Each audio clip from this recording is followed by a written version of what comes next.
and welcome to the Essential Property Podcast with your hosts, Paul Samuda and Amanda Woodward. With 45 years of combined experience in the world of property buying, selling, investing and developing, they are here to share with you their knowledge in the Stoke-on-Trent, Newcastle-under-Lyme and Crewe property market. Let's get started. Hello and welcome to another episode of the Essential Property Podcast. Today we're on episode 67, which is our second podcast of 2026, and I'm delighted to be back with my co-host Paul Samuda. The last few episodes you will have noticed I've been alone, so I'm delighted to have him back in the house. Hi, thank you for inviting me back.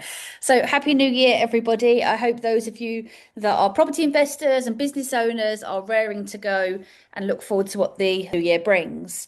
Today's episode is going to be a bit different. We're going to be helping you figure out today what type of landlord you actually are. Now, what you think you are might not be what you actually want to be, or what you are might not be what you actually want to be. But let's have a look at where you sit right now. So those of you that know us, we run Essential Management here in Stoke-on-Trent, Newcastle-under-Lyme and Crewe. And we've been in the property management space for about 10, 12 years now. We manage something close to 650 rooms across a few different businesses. Those of you that have been listening will know that we've recently started management companies in different parts of the country, including Birmingham, Burton, and more recently down south in Reading. So we speak with different landlords and property investors all the time, and we do sort of see that investors do sit into three different categories, and they are going to be the three different categories we're going to talk about today. Most landlords are using strategies designed for a different type of landlord. So they're struggling and getting frustrated, wondering why things aren't working the way they are supposed to be working. Exactly. So by the end of this episode, you'll know which type you are, what that means for your strategy in 2026, and most importantly, whether you need to change your approach. Okay, well, let's start with what we think those are, Amanda. Let's jump into the type 1 landlord. Okay, so type 1 is what we call the hobbyist. Now, that's not meant to be insulting. No, not at all. Some of the best landlords we know are hobbyists. Right, so the hobbyist typically has one or two properties because it's their old home. They didn't sell when they moved. So maybe it's an investment property they bought intentionally, but the key characteristic is that they're hands-on. In actual fact, that's exactly how I started in property, so I can definitely relate to that. So yes, very hands-on. They're the landlord who knows their tenants by name. They've probably met them in person multiple times, probably helped them carry out the bins. They might even pop round to fix things themselves. And that's not necessarily a bad thing. For one or two properties, being hands-on can work really well. You save money on management fees, you build direct relationships with your tenants, and you know exactly what's happening. Yep, but here's where the hobbyists may run into a bit of trouble in 2026. Okay, go on. Compliance. Everything's changed in 2026, as we know, and in actual fact, it started from late 2025. But the hobbyist is trying to track their gas certificates, their electric certs, EPC requirements, deposit protection deadlines, all that they're trying to do on a spreadsheet manually. And with success, some success, I may add. However, with all the new legislation coming in, is a spreadsheet going to be enough? Well, that used to work though, didn't it?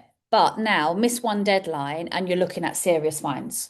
Absolutely. We saw a landlord last year get fined just under £5,000 because their gas certificate expired by 3 days. 3 days.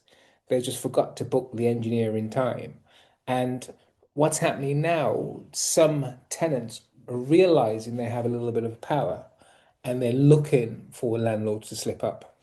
And that's the risk with hobbyists' approach. You're relying on your memory and your diary. There's no system backing you up, and the tenants are actually waiting for it. Absolutely. So if you're listening to this and you have one or two properties, here's the question. How confident are you? I mean, genuinely confident that you'll never miss a compliance deadline? Because after the 1st of May, when Section 21 goes, your tenants have even more power. So if you miss a deadline, they can use that as a defence against eviction, even if they're not paying rent. Tenants are wising up. They know that there's been a power shift. So, as a hobbyist in 2026, what's our advice? What do we suggest? Well, to start with, I would say get systems. So, at a minimum, use something like a compliance tracking app. Set yourself some automated reminders months in advance and just don't rely on memory. Get systemized. And I think another option is consider professional management. And we're not just saying that because we are professional managers, but even just for one property, I hear everybody saying, I'm making £500 a month, 12% management fee. That's like £60 gone. I know, but here's the counter argument. What if that £60 a month buys you zero compliance risk, instant tenant communication, professional contractor relationships, and all your documentation? But then that £60 looks like pretty good darn value. Especially when you consider that one missed certificate could cost you £5,000 or one bad tenant who could cost you up to 6 months of lost rent, which we have seen. Yeah, absolutely. So how do we define a hobbyist? Well, how do you know whether you're a hobbyist? Normally, we say you've got one or two properties, you handle everything yourself. You probably quite enjoy that hands-on aspect. But if we ask you right now, when does your gas cert expire? You'd have to probably go and check. And that's the test right there. Do you even know where that certificate is? Can you even find it? If that's you, you need better systems or professional help because 2026 is going to be not particularly forgiving in terms of the manual processes that we've been using for years, which is now outdated. Totally. Okay, so let's move on to type two. What's type two? Type two is the portfolio builder. Oh, okay, we're getting quite meaty now. So this is someone who's moved on from one or two properties. They've got 3, 5, maybe up to 10, and they're actively looking to grow. I call them sort of young Turks if they're under 30, but a number of people that come off training courses and they've bought a small portfolio and they've got 5, 6 properties now, and they're looking to double that. They easily fall into this category. And I think the portfolio builder can be the most challenging position to be in, actually, Really? Why do you say that? because you're too big to manage everything manually, or you're becoming too big to manage everything manually, but you're not quite big enough to perhaps afford like staff or some of the more professional systems. You're in a bit of an awkward middle ground. Exactly. You've probably still got a full-time job. Maybe you've just gone full-time in property, but you're stretched really thin. You're doing the viewings, handling the maintenance calls, chasing the rent, trying to stay on top of compliance for 10 different properties. This actually feels like me when I was first starting out. I was trying to do I everything. was actually just going to say that when we started, we were doing absolutely everything. But guess what? The legislation was not as strict That's when we true. started. That's true. And you know what? Every time you add another property, the workload doesn't increase linearly, it increases exponentially. That's true. Because it's just not the new property, it's the coordination between all the properties. So making sure you're not double booking contractors, tracking what needs to be done, remembering what tenant said what. I mean, I remember my phone, it was just chaos. It was just chaos back then. Yeah. Tell you a secret, it still is. Because you're a chaotic person. So the portfolio builder, Organized chaos. organized chaos, absolutely. So the portfolio builder is constantly firefighting. They're reactive and very rarely proactive. And here's what happens. They then hit a ceiling. So usually around 6, 7, 8 properties, they literally cannot manage anymore without something breaking. Yeah, you see this all the time. They come to us and say, I want to grow to 20 properties, but I'm drowning with 8. And having mentored people who have grown to 6, 7, 8 and beyond, we've done it ourselves. We know that there's a bit of a tipping point, but not without a struggle. So, what's the solution for the portfolio builder from Mentor Paul? I think there are probably two options. I think the first one is systemize ruthlessly, and I mean ruthlessly. So, what does that actually look like? Stop doing things manually. You use property management software, not just for accounts, but for everything. Maintenance requests go through a system, not just on WhatsApp. Compliance deadlines are tracked automatically with alerts leading up to that particular deadline, 90 days, 60 days, 30 days out. And what tenant communication just becomes templated at that point, I guess. You're not writing loads of unique messages. You can start to structure things, systematically. Absolutely.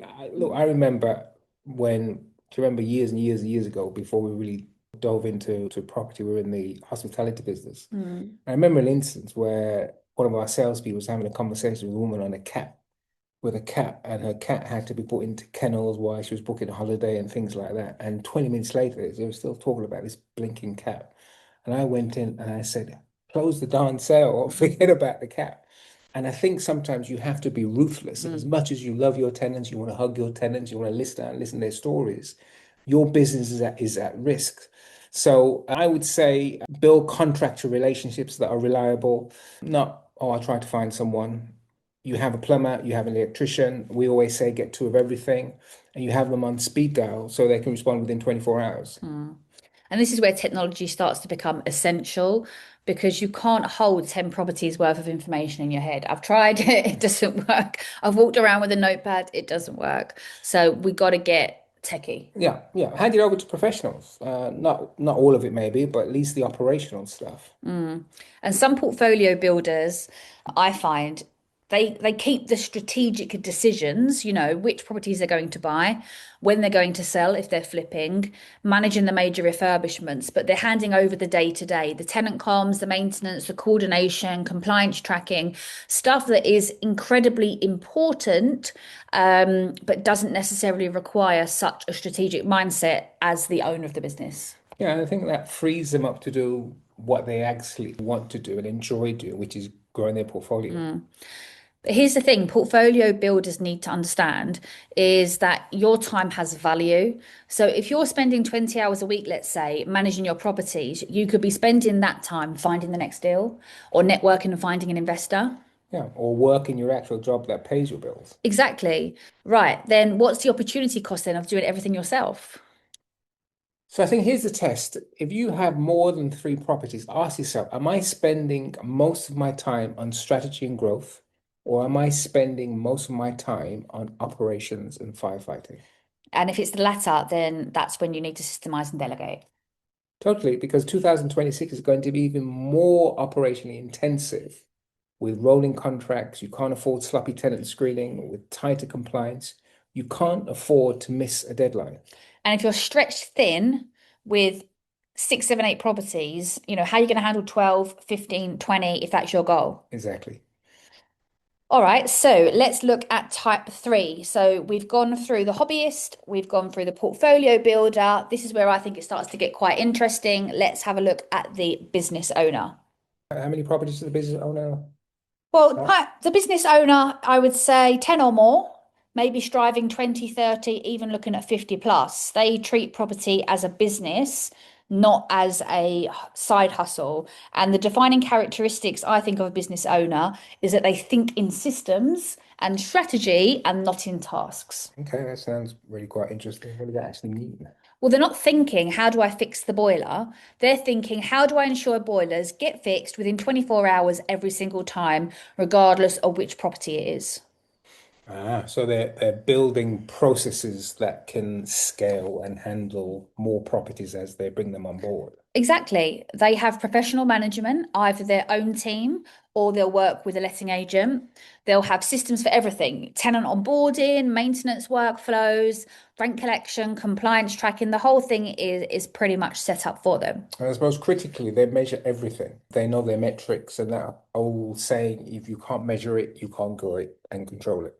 What do you mean by that in terms of the business owner in this scenario? Well, I think they can tell you their average void periods across their portfolio, their average maintenance costs per property per month, their late payment rate, their tenant retention rate. This might sound a little bit analytical, but I think with the margins that we work off, especially when we have mortgages on property, you have to know those numbers and you have to be able to control those numbers.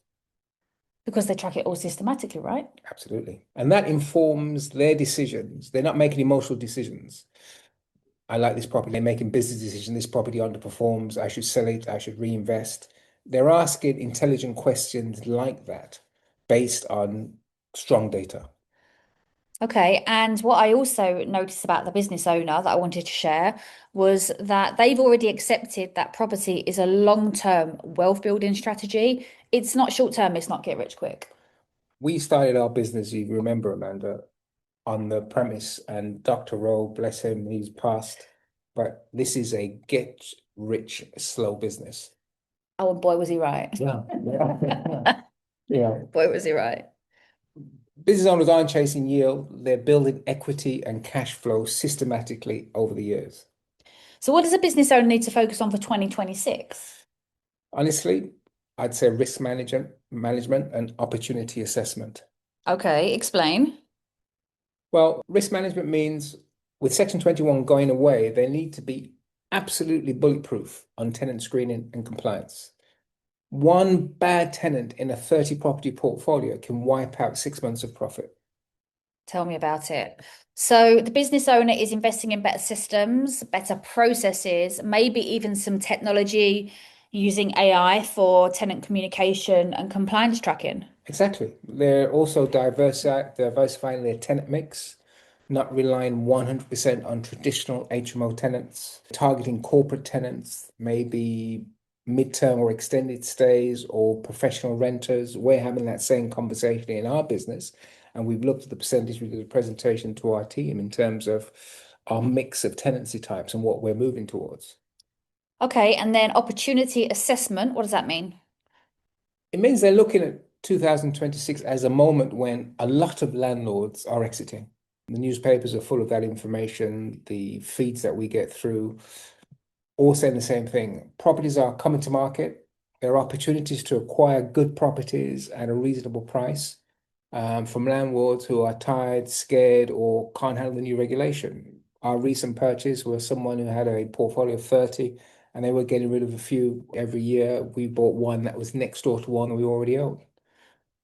So while the hobbyists are panicking and portfolio builders are drowning, business owners are positioning themselves for growth. Yeah, right. I think that's it. They're also thinking about, should I offer advisory service to other landlords? Should I partner on joint ventures? Should I develop relationships with mortgage brokers or property sources? I see ourselves in this business owner quite a lot. They're thinking like us, they're actually thinking like an actual business.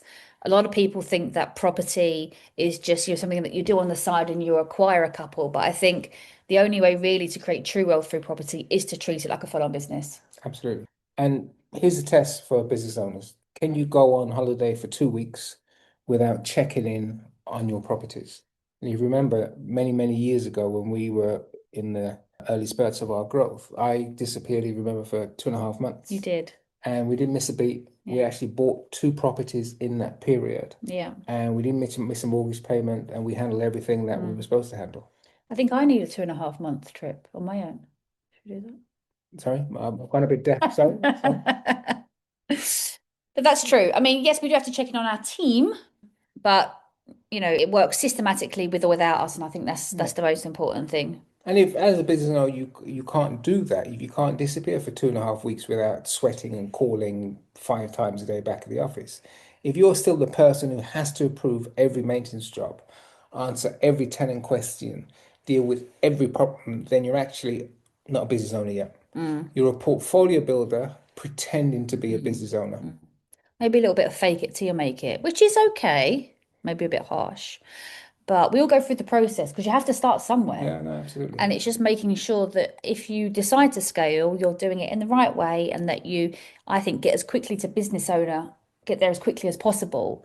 Otherwise, it will just feel like everything's quite hard work. But look, if your systems and your team can run without you for 2 weeks, then you've successfully built a business, not just a collection of properties. And my mind goes out to one of our landlords, a fairly new landlord, and you know who we're talking about. And they built their portfolio, they have a commercial business already. But every time we try and call them, they're off on holiday. We had two brothers, they're off on holiday because things running for them, the business is run professionally, their portfolio is being looked after. And that's what we all aim for. Okay, so let's move it up a gear. Let's talk about transitioning and strategies for 2026. Yeah, good question, because not everyone is happy where they are. Exactly. So you might be a hobbyist who wants to become a portfolio builder, or you're a portfolio builder that's thinking, actually, I want to simplify back to a couple of properties to enjoy my life. Because I guess not everyone is on that sort of exponential growth part of their life. And perhaps they are like the guys that we bought that property from recently, and they actually want to wind back. I think both are valid strategies. Let's start with moving up the ladder, a hobbyist to portfolio builder or portfolio builder to business owner. Okay, so if you're a hobbyist and you want to grow, then what's the next step? I think systems before scale. Don't buy your third property until you have systems in place for the previous two. Okay, but what does that mean practically? Means compliance tracking software, as an example, templated communication so you have some consistency, reliable contractors, good record keeping, digital record keeping. Because if you can't manage two properties systematically, you definitely can't manage five. And you remember back in our training, we used to have the property triangle where on the basic was buy to let. And so get used to just managing single lets before you start HMOs and get used to managing small HMOs before you go into large HMOs.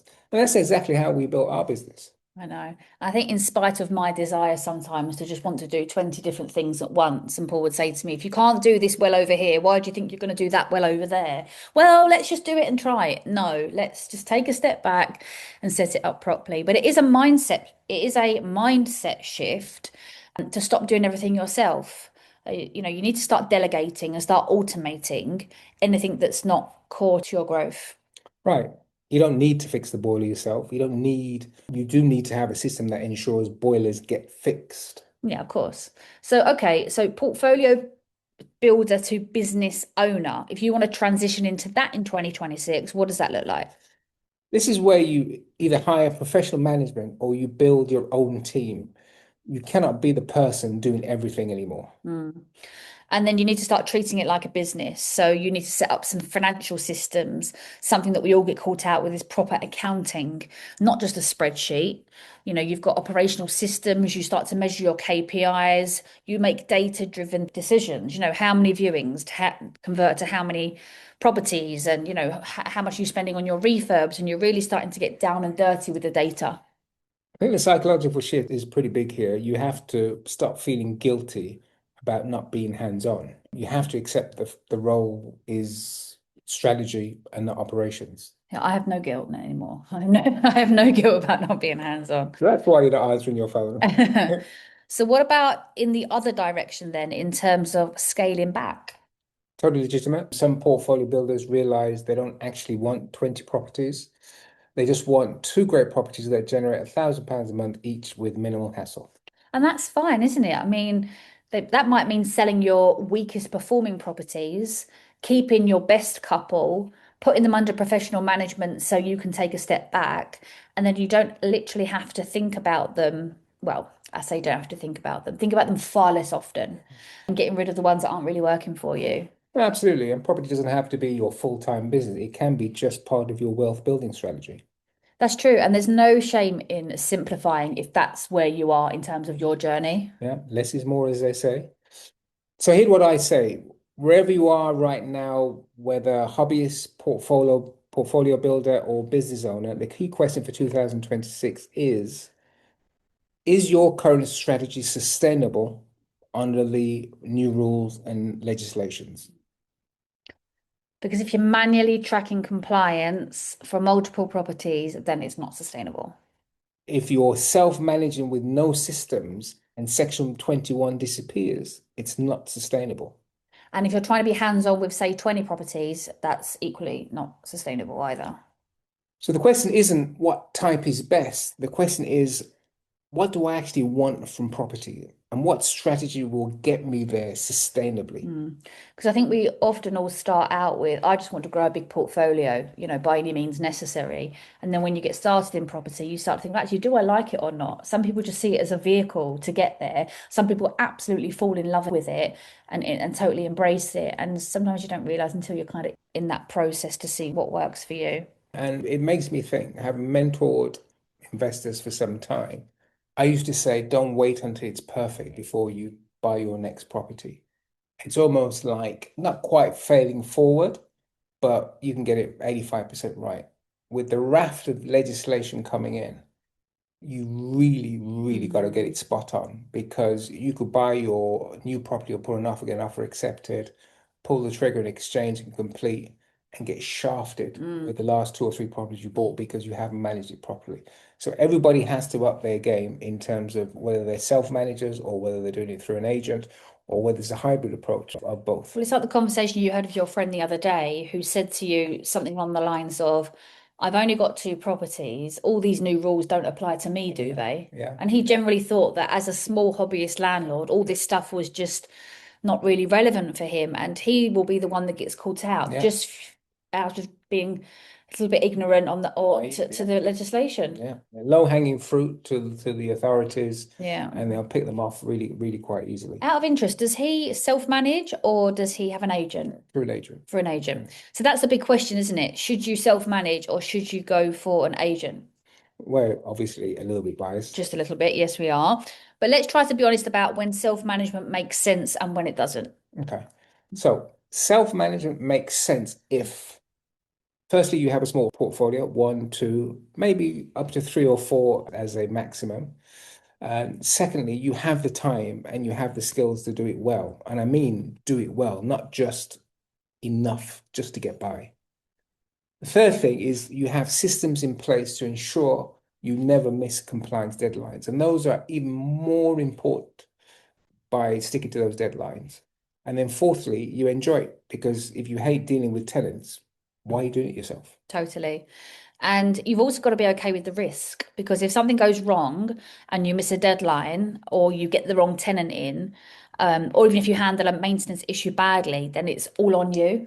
You don't have that support. Right. So professional management makes sense if, one, you have more than three properties because the operational complexity gets too high. Two, you have a full-time job and you don't want property to become your second full-time job.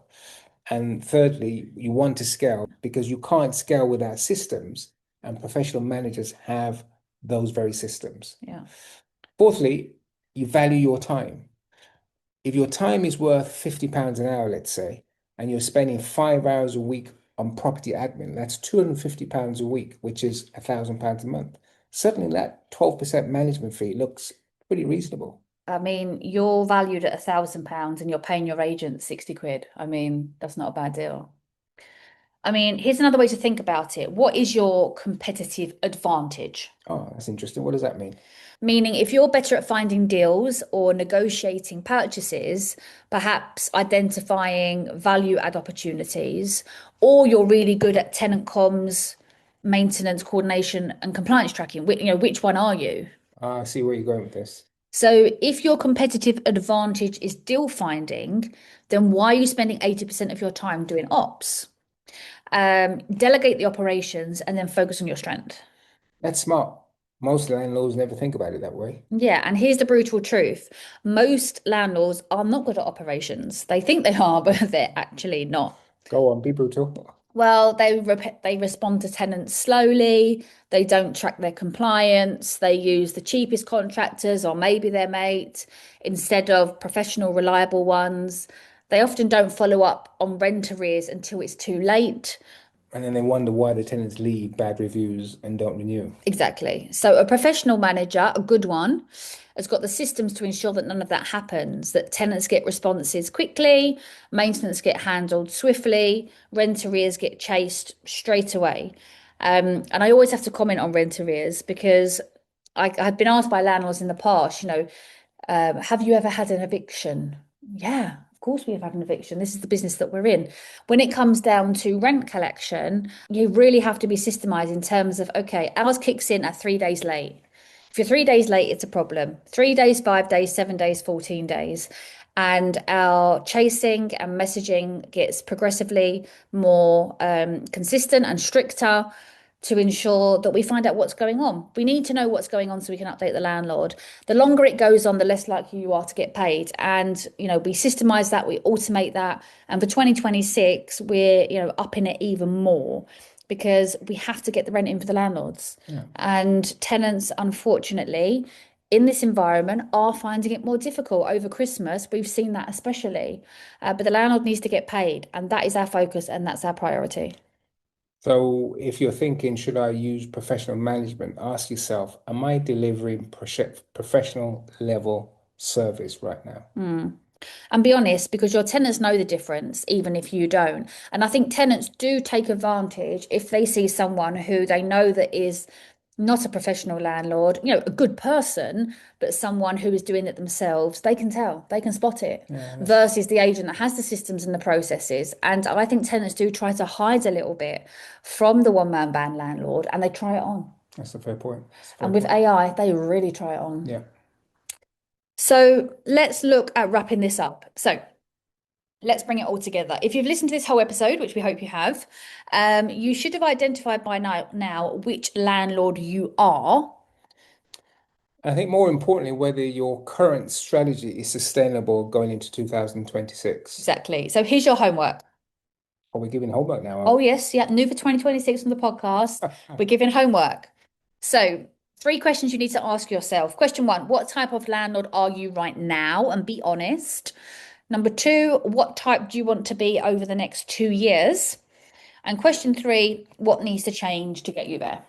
Interesting. And if the answer to the question 3 is I need better systems or I need professional help, then 2026 is the year to sort that out. Absolutely. And I must say at this point is wherever you are investing in the UK, if you are looking for management, then please do just send us a little message, because we're pretty well connected throughout the country. So if you've got an HMO in Liverpool, or you have an HMO in Brighton, or you have a serviced accommodation in York somewhere, I'm sure we could signpost you in the right direction.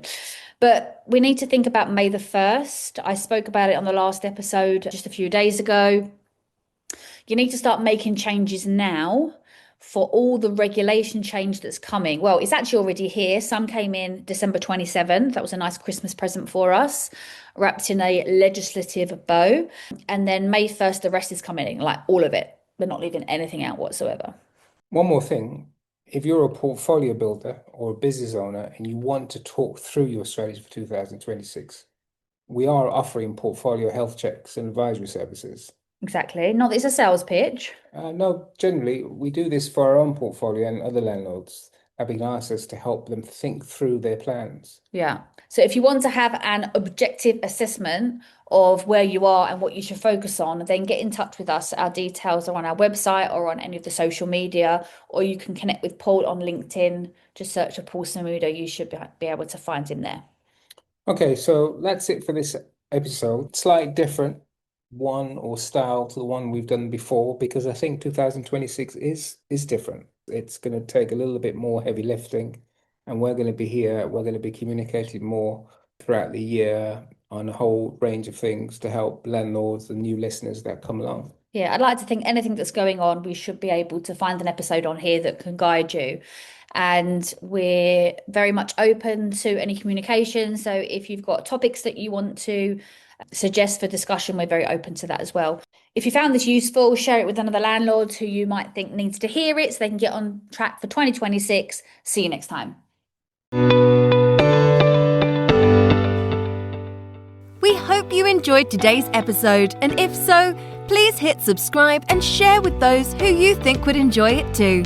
To get in touch with Paul and Amanda directly, please visit their website www.essentialpropertyoptions.co.uk for more information. We look forward to sharing with you on the next episode.